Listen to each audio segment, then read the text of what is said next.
Sustaining Creativity podcast. I'm your host, Mari Riesberg. Over the past several years, I've combined my degrees in acting and somatic psychology to share my sustaining creativity techniques with performers. And now I've decided to share it with a bigger audience that includes you. I believe we are all creative, and this podcast is all about that. I'll be interviewing people from all backgrounds, ages, and creativity experiences to share just how creative we all are. Today, I'll be chatting with Owen Ó Súilleabháin, multifaceted artist, singer, composer, speaker, and leadership coach. Please enjoy Owen Ó Súilleabháin.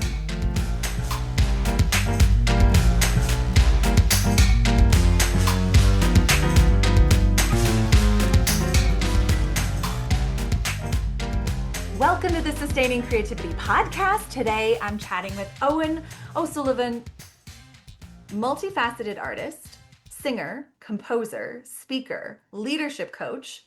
Welcome to the podcast. Thank you very much, Mari. And I'm going to kick us off with a little song, actually. Perfect. This is a setting of a William Butler Yeats poem that I put together a few years ago. Oh. And I'll just give us a little two verses of it. The poem is The Lake Isle of Innisfree. I love it. The Lake Isle of Innisfree. And Yeats wrote it as a young man. And it's very much an ode to his own creative voice. Oh. And it is an invitation to each one of us to enter into a space of listening and receptivity, out of which all creativity comes.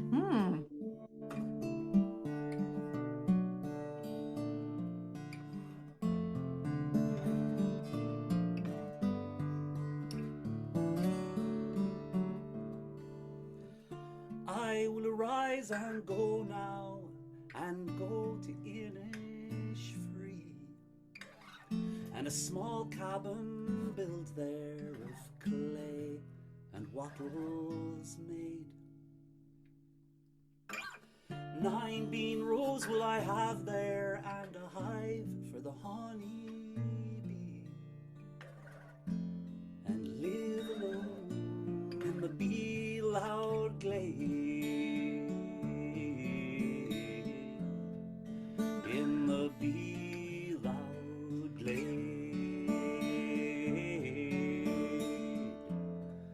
In the bee loud glade.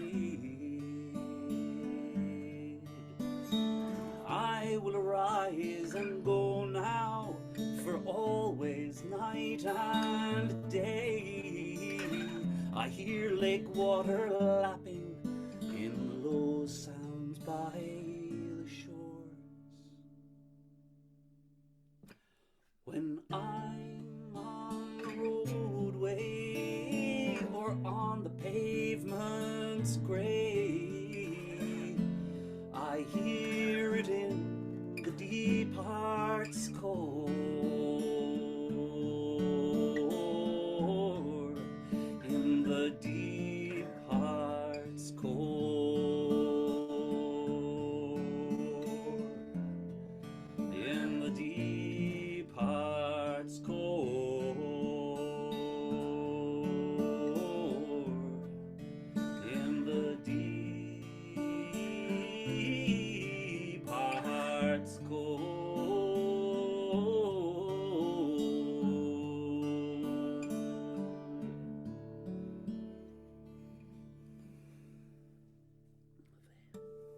Bravo! Oh my goodness. Thank you so much for sharing that with me and my Very welcome. listeners. And I wanted to kick us off with that because I know you like to keep these conversations short and snappy, and I didn't want to waste too much time. And you've William Butler Yeats there. He wrote that poem when he was a young man. He said of that poem, it was the first time he found his own creative, poetic voice. And he was walking down Oxford Street, which was the central roadway of the greatest empire the world had ever seen, the British Empire, in Oxford Street, the Fifth Avenue of its day. And in this crazy, bustling, cosmopolitan center of civilization, where William Butler Yeats was cosplaying as a fine British gentleman, he was undercover, an undercover subversive that was about to explode the trajectory of English and Western poetic history. Yeah. Walking down the road, and he hears this sound of water flowing in a store window display. Hmm. An artificial sound, Yeah. or artificially created, but a natural sound, but artificially created, synthetic, and the last place in the world for someone to have a spiritual experience would be there. Yeah. And that's where it hit him. Hmm. It was right there. That sound of water transported him immediately back to the west of Ireland. And he wrote about this mystical, imaginative Lake Isle of Inish. Hmm. I love it. And he hears it. Where is this island? You hear it. You access it through receptivity, not Mm-hmm. through act. Mm-hmm. Access it through receiving. Mm-hmm. Ask for permission to enter, and, Mm-hmm. and it may or may not happen. It may or may not happen. Yeah. And you may have you may have everything in place, and every external variable might be perfectly in place. You might be on a mountaintop in a beautiful room with this amazing vista, having fasted for 3 days and done all of your meditations and your cleansing. And you may sit there waiting for a poem like that to come. And of Mm. course, it's ridiculous to think a poem like that would come, regardless of how you set yourself up. Right. And Yeats is hit there, right? He has another great poem called Oscillation. And he says this was the same thing, but he was in his 50s at the time when he wrote this, a short poem. And it's the exact same theme. And he says, Mm-hmm. my 50th year had come and gone. I sat a solitary man in a crowded coffee shop. My 50th year had come and gone. I sat, a solitary man in a crowded coffee shop, an open book, an empty cup, upon the marble tabletop. When upon the shop and street I gazed, my body of a sudden blazed.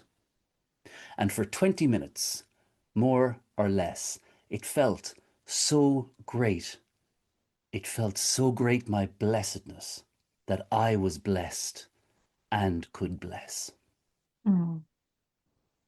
So he's back in London again in this crowded coffee. The coffee shop and And, experience. Yeah. and he was in a very experienced, esoteric, very spiritual man, and placed himself in all of the perfect scenarios, and undertook all of the rituals and the robes, and he did all kinds Mm. of very occult and strange kind of ritual practices. And yet it wasn't in those circumstances that he felt blessed and could bless. It was sitting Mm-hmm. in a coffee shop, perhaps brooding over the passage of time and his aging, and suddenly, bang, he gets a lightning bolt of somatic energy. Yeah. 50, and for 20, what do you say, for 20 minutes, it's 20 minutes, for 20 minutes more or less, it felt so great, my happiness. Yeah, Mm. while upon the shop and road I gazed, my body of a sudden blazed. And for 20 minutes more or less, it felt so great, my happiness. It felt so great, my happiness, I that I love was it. blessed and could bless. And there's a Yes. little secret in there, Mari, and that's the secret of joy. Yes. That's, Boy, well, which hopefully not too much of a secret that we can all appreciate it. I know it's fascinating, like that we can approach creativity with such earnestness and Hmm. seriousness. And Yeah. right, so I loved your last guest. Is it Michael Levitt? Was that his name? Yes. Michael, the fact of burnout being classified as a disease, Mm, right. an epidemic, and creativity is the antidote and cure Mm. for this epidemic of burnout and loneliness. There's extraordinary medical research done on loneliness. Yeah, And creativity is its cure. It's a life or death situation. it But is. in approaching it, it must the importance of joy and happiness Yeah. has to be some kind of element in it all. So there we go. That's to get us going. I I look love it. Well, thank at you for probably the song and the poems, and I'm probably curious. questions all prepared. I'm just No, No, I love it. very excited. Sorry. What's your journey to receptivity and joy? And tell us a little bit about how you got to where you are today. I'll say very quickly because I have a big old story with it all. But really, I was born into a house of extraordinary creativity. Both my parents were professional musicians, Mm. performers, educationalists, academics, Mhm. anthropologists, and we're part of a movement of reviving Irish culture and national self-esteem Mm. in the country at the time. So that was the house I was born into. And of course, then I had to rebel against all of that very high academia and culture, and start a Nirvana cover band when I was 13 years old, Love it. and I got big into the grunge scene. Hmm. You and me both. I was And there too. my brother got big into rap. My younger brother, who I work a lot very closely with, he got big into rap. I went to college, and then the two of us, we loved hanging out together. But we're 4 years kind of between, so we would sit down together and write songs together Mm-hmm. as an excuse to kind of hang out. And then from that, this whole other journey sort of came, with me and my brother performing together, getting involved in the entertainment industry. And then in our 20s, we started to sing and perform with our mother, Nóirín. Mm. We discovered, of course, our whole lives we'd been sitting on this extraordinary wealth of cultural tradition. Yeah. Uh, we'd totally taken for granted. So really, me and my brother both, our lives since then has been reclaiming or reorientating ourselves, in to the inheritance that we've Mm. taken from both our parents and from the Irish historical culture Mm. in general, a sort of a reclamation of a type of a culture outside of the Western art tradition, you know? Hmm. Absolutely. I love the rebelling. I feel I did that as well in my own way and in my own life. And that Right. was, I think that's part of the journey and part of discovery and receiving information and finding joy and coming back to something that speaks to your soul It's in a interesting. way.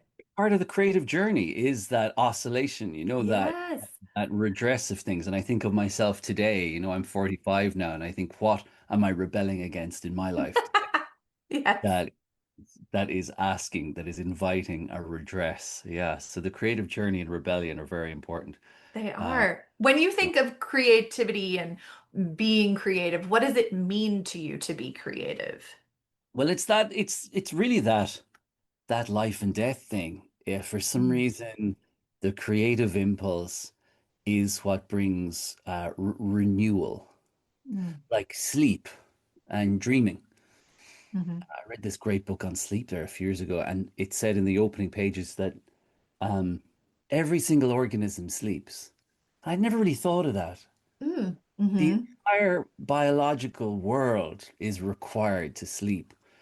And so I believe that creativity is that, and some of the sleep theorists will say actually dreaming Mm. is is actually more important than the sleep itself. Mhm. That dreaming for our brain renews and revives our brain. And of course, there's terrible studies of people who've been deprived of sleep, and Right. it has terrible consequences. Breakdown, my goodness. So I think Mhm. creativity does the same thing. It Mm. renews and revives, but it's extremely mysterious, and it's acausal. That's a very important word, I think. Mm. Acausal. So you're doing something very weird in one part of your life, and in the other part of the life, as if by magic, things start to appear and emerge Right. and and release. Yeah. Mm. Mhm. What happens, of course, especially in our society where we're so brilliant in the material visible world, we say, look at my life. It is so released and I'm amazing. I did all this myself. And then we let go of the creative practice that caused it in the first place. Right.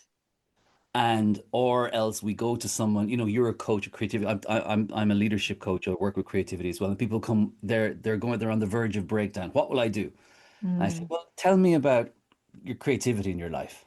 Mm. Start to talk, and then like, well, maybe you could open that book again or listen to that record again, or what's that like, and then suddenly they'll start, our second or third call, their lives start to actually totally transform. Mm. And the real danger there is that someone will say, oh, I don't need any more creativity. I'm after solving all my problems, you know? Right. And that idea of it's a pride, pride in the ancient kind of deadly sin, Mm. an arrogance, a hubris, Right. when actually we need to humble ourselves down into the bowels of the creative energy. Mm. That's where the healing comes from. And then we have to do it again and again and again. So that's what creativity means for me. And it means as well, too, it's meant different things over my life. Yeah. And when I feel like I've reached a creative summit, I have a plateau and then I have to go back to it again. And I have to go back as it's very humbling and I have to start again.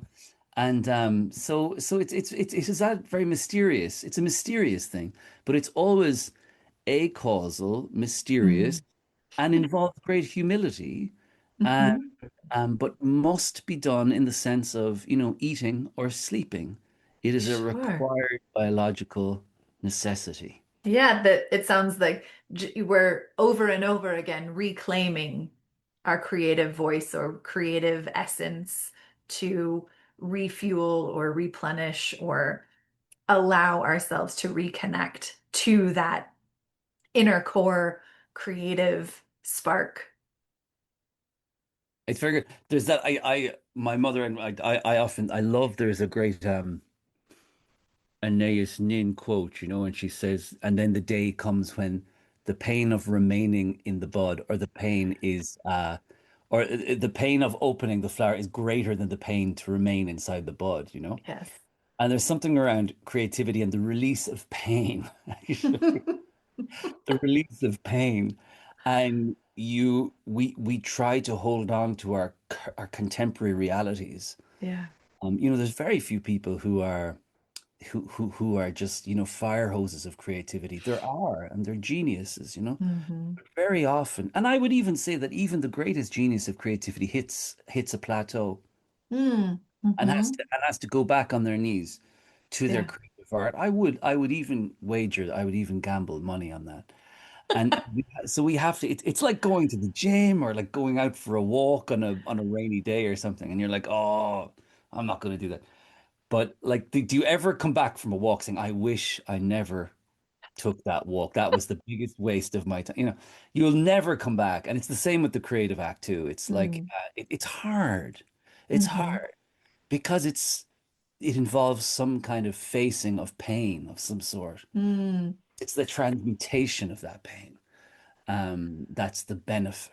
Yeah, but that only comes after. Yeah, I guess I have a curiosity with when you're saying creativity, expression, and the pain and resolution of that pain. Are you talking about creativity in the creative arts expression, or I guess how are you viewing the creativity that you're speaking of? Is it that Yeah, so when I speak about it, I say it is radically individual. So there's as many definitions of creativity as there are definitions of God. hmm. A radically individual relationship to it, and it changes. So the Yeah. minute you've defined it, you're already looking back over your shoulder. Uh-huh. Radically different, and everyone has a very different thing. Just as, say, for example, if you look at art forms, and if you were to compare, different art forms around the world, I mean, they're just so weirdly different. If you take Absolutely. Indonesian gamelan music and like, Metallica or it's just Hmm. so weirdly different. Things are so strangely different. The difference Hmm. between ballet or, some African tribal dance or so, like things are so individual. So what I love to do when I do work with people is to find out what creativity means to Hmm. them or has meant in the past. Because Sure. often we don't know. We're like, I don't know how to be creative. Well, let's go back to when that was something that hit you at some stage in your life. Mm-hmm. And then you build on it from there. And we've all been hit by something. It could be, something, cooking or a film or Mm. um, fiction. It really can be anything. And then what you do is, or yeah, I had a client was he loves shoes. He's in financial services, a great national leader of the financial services world, but has always had this fascination with shoes. and shoe design. So we can explore that and Yeah. loves it. Yeah. And there's now you have a creative vein. Mm-hmm. Fine. Yeah. And of course, what does all that mean? Then the symbology of what's interesting to someone. There's a Mm, deep symbolic significance to these things because creativity isn't about the thing at all. It's all about yourself. So, mm, you're a poet. No, you're not. You're yourself, and your poetry is just your way of discovering who you are. mm, You're a singer. No, you're not. You're actually just discovering who you are through the medium of song. And mm, we're all the audience watching you in relationship with yourself. mm, Creativity is only a metaphor for what you're working out in yourself. So it's radically individual and radically dynamic, changing over time as well, too. hmm. Absolutely. I appreciate that it is such a personal journey for everyone that there no two individuals will express and experience their creative voice and spark in the same way, which gives us so many different creative opportunities and expressions and moments to receive someone else as themselves, if that is creative expression and experience. And then it changes over time. That's so important. Mm, Think you're mhm. one thing, and then that's no longer appropriate. Sure. Yeah. Yeah. When you have experienced, I'm, you were saying everyone at some point experienced a humbling of creativity or a plateau in that experience. When you've found yourself on a plateau with creativity, how do you navigate that? What's been your experience? I find you have to find a little, you have to I have to trick myself to doing things. And I've heard other people talk about that too. Um, tricking yourself or playing games with yourself. So Mm, most recently I upgraded my studio computer system here in my room and I it had been 10 years, I suppose, since I had first really gotten deep into audio technology. So the tech had changed. So I'd had to mm, upgrade all my little plugins and all my sound system and kind of learn what the latest kind of stuff was. And so I decided what I would do was return to make some music, again, totally unrelated to anything in my professional career. mhm, And I would just make the music using all of this new technology to learn. mm. And I started to write these songs that were sort of what could be best described as yacht rock. Ah, yes. Yeah, yacht rock. And I was just vibing and I was like, yeah, I love those sounds, those clean, pure, highly refined, sounds where like you agonize over the sound of a snare drum. Mm, And yet they're analog. It's pre-digital as well too. So mhm, these engineers just agonized over the high quality sounds, the high definition sounds of the guitar and the vocals, and they were pure perfection. Each little sound was just beautifully perfect. So I started to make these sounds that I'd always wanted to do, but never sort of took the time to do. mm. And in doing that, I got kind of reacquainted to the latest technology. And it's funny, I have like five or six, like, mostly finished demos of these yacht rock songs, and I don't know what to do with them. I don't know what the point was. I'm totally mystified by them all, but I just loved doing them. There was no reason to do them at all. But So isn't that the point of creativity? It's the journey, not the destination. it But is, yeah. I mean, yeah, and that's easy to say. But I mean, I'm a busy person. We all are people. I have a 3-year-old. I've got to earn some cash, and I'm up here poring over these snare drum sounds, or doing this very very yeah. esoteric, unusual thing for a long period of time, and it totally crazy. But yes, it does. It's a causal. You see, that's a very important word Right. that I do something over here, it has effects in other parts of my life. I Hmm. cannot prove that they do. The scientists often talk about causation or correlation, Sure. and they're trying to find the causative, Hmm. mechanistic link from one thing to another. But the correlation, then they say that's totally useless. You just because it correlates, um, more ice cream is sold on a sunny day, so the sale of ice cream doesn't make it sunny. Uh, Hmm. the correlation, and a correlation is ridiculous, but actually, in this world, in the world of the immaterial world, it's all correlation. Mm. Mechanization and enters, or causation enters, you lose. It's like turning the light on in a room. It's no longer there. You can't be creative anymore. You're moving your creativity into a different zone, into a different energy. So I cannot say that the time I spent making my yacht rock demos was useful, but I have to believe that that's the case. Hmm. Yeah. Yeah, I believe it was useful. If it allowed you to unlock some joy in some area, whether it was just while you were doing the yacht rock demo or opening some joy in a larger sense in another area of life. I had this How could that not be?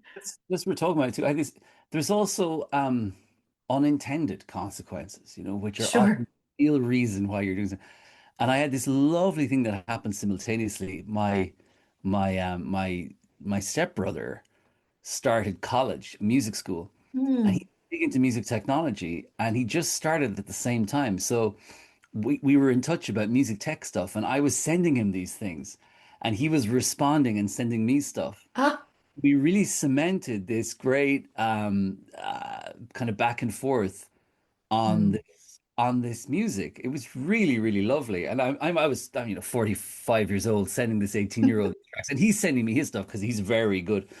And so suddenly this lovely relationship was being built Hmm. out of it too. Hmm. I mean, that's priceless. I mean, how much could you pay for, like, if someone said, now I'll make you have a great relationship For with your sure. blended family. And here it was happening by itself. Hmm. So that was one unintended Yeah. What a gift. correlation. There, I love the new phrase, cosmic correlation. I love that. Yeah. Well, I know that you have started or established Inner Soul Circle, Yes. and I'm curious if you would share a little bit about what that is and how it came about. Yeah, Inner Soul Circle came, of course, from the great lockdowns of 2020, and me and my brother and my mother, we worked closely together.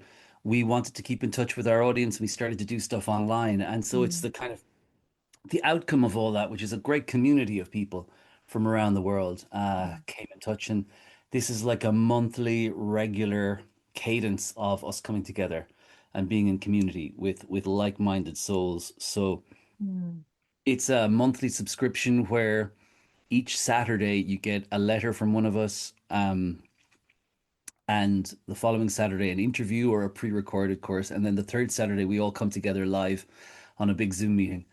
And it's based on the Celtic wheel of the year. ah, So the four main festivals throughout the Celtic calendar. And each of those festivals in the Celtic imagination and in every ancient, in every indigenous mhm, culture that, including our own, which we've lost connection to, but the times of the year mm, are um, teachings for mm, our inner seasonal life. mhm, So as without, so within, and as above, so below. So we explore the nature and the dynamic of each season, and the culture, the mythology, the story, the spirituality of mhm, that time of year, and how it resonates with what's mm. going on in our own lives. Yeah, and we do Sure. that in community with my mom and my brother, which is hilarious. Yeah. So that sounds wonderful. I'm curious, were you steeped in this ancient kind of Celtic culture seasonal experience growing up, or is this something that you came to later in your life? Really, in a very natural way, not in a way that was sort of forced or synthetic, but just growing up in Ireland, in the 80s and 90s, Mhm. there's a lot of remnants of that ancient culture that are sort of just part of part of the air there. It's very mysterious. Mm, Growing up too in the Irish Roman Catholic, the Roman Catholic year is based mhm, on the cycles of the year as well too, which is lost mhm, on a lot of Christians. Um, as well that there's this deep natural and celestial mm, correlation mhm, with what is being taught in the Bible and in the rituals and in the mysteries. mm. And so we delve into that too and look at, these stories like Easter, for example, or Christmas. Um, Easter is, the way Easter moves around every year, Mhm. and nobody knows why. Easter is the first Sunday after the first full moon, Oh, after the vernal equinox, ah, yeah. the spring equinox, equal day and night of the sun, Mhm. a full moon after that. So now you have this moon and sun relationship, and it's the Sunday after that moon Mm, and sun relationship. So the moon and the sun are these ancient symbols of masculine and feminine energies, and you have this sure. marrying of things. And in this relational dance between the sun and the moon, you have this story about death and resurrection. Mm, mm, So anyway, so that's just a tiny example of things that we explore and look at. Then, mhm. of course, we say, well, what's that in our own lives? Absolutely. Energies, and what's required, and what new life do I want to live? And Mm, what disparate parts of myself must be brought into harmony together, mm. to get to that place. That's beautiful. I grew up in Portland, Oregon, with a 30-foot labyrinth in my front yard. So a very ancient, sacred geometric walking path. Oh my Um, goodness. Yeah. And yeah.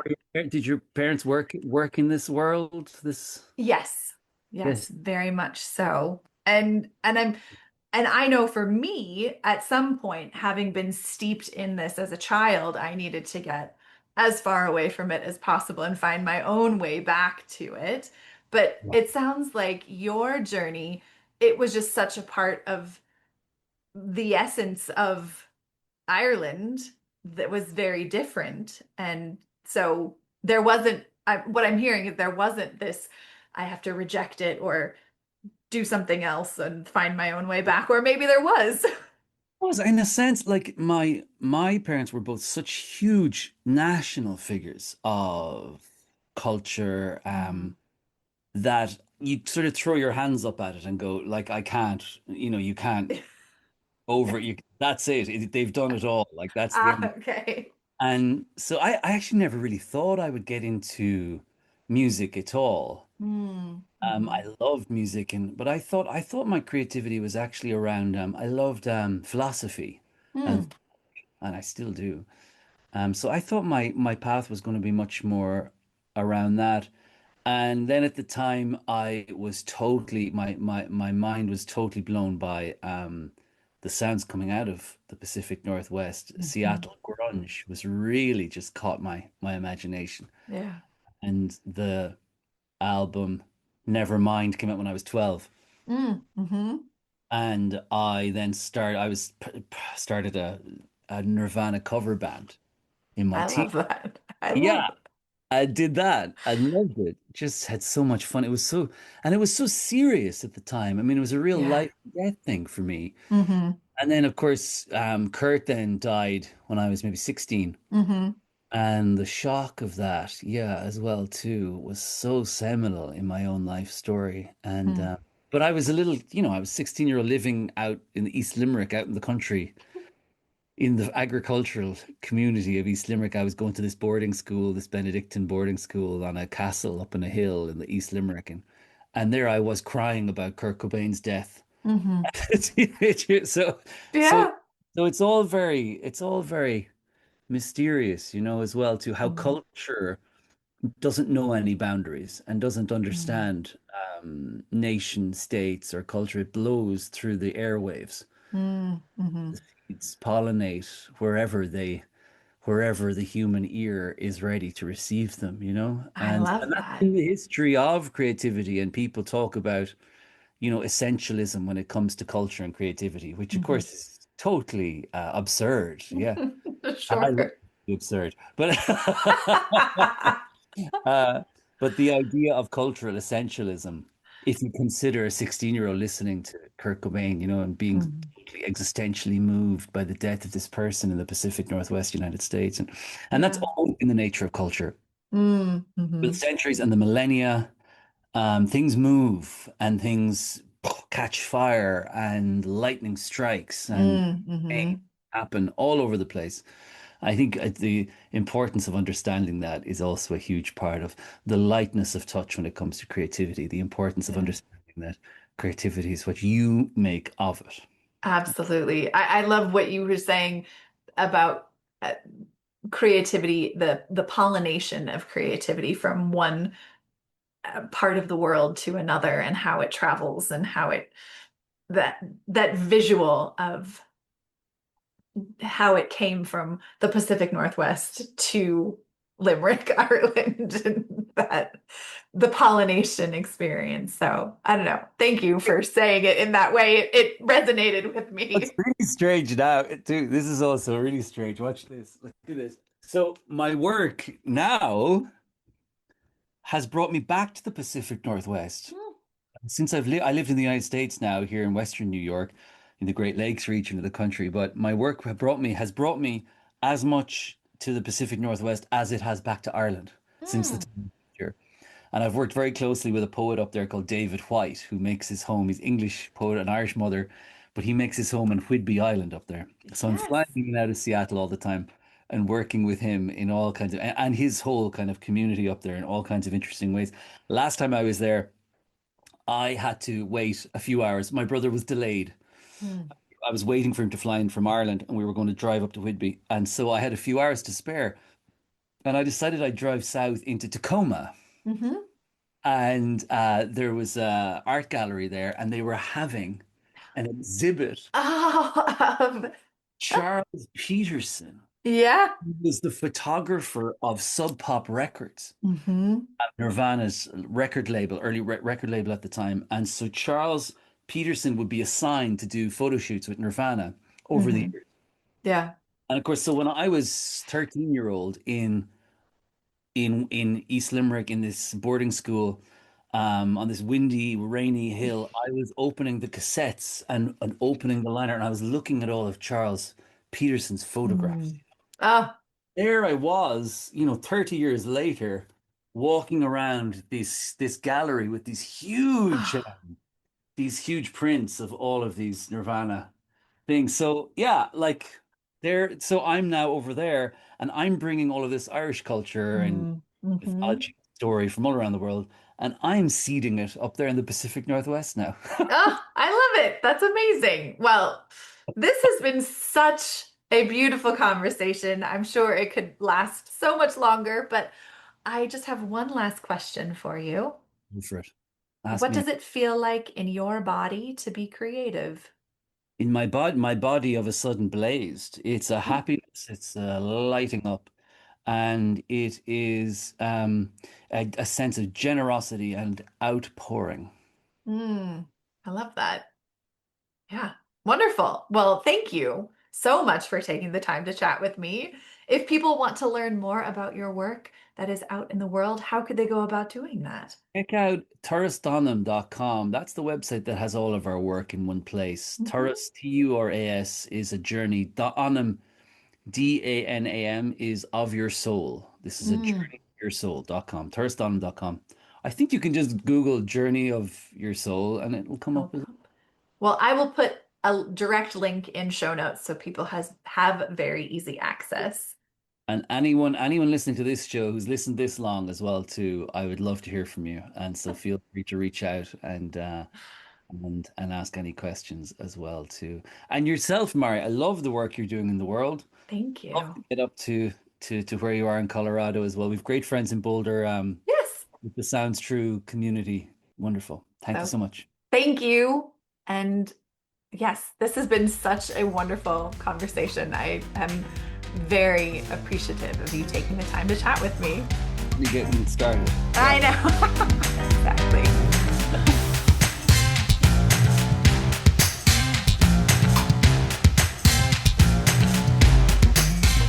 listening to the Sustaining Creativity Podcast. We'd love to keep in touch, so follow us on Facebook and Instagram. We are at Sustaining Creativity. Make sure to subscribe to the podcast wherever you listen to podcasts. Tag your friends and family so they can listen too. We love to hear from you, so leave your reviews, comments, and questions. Check out our website, sustainingcreativity.com, for upcoming offerings and creativity coaching. Tune in Tuesdays for our next episode. And remember, with creativity, anything's possible.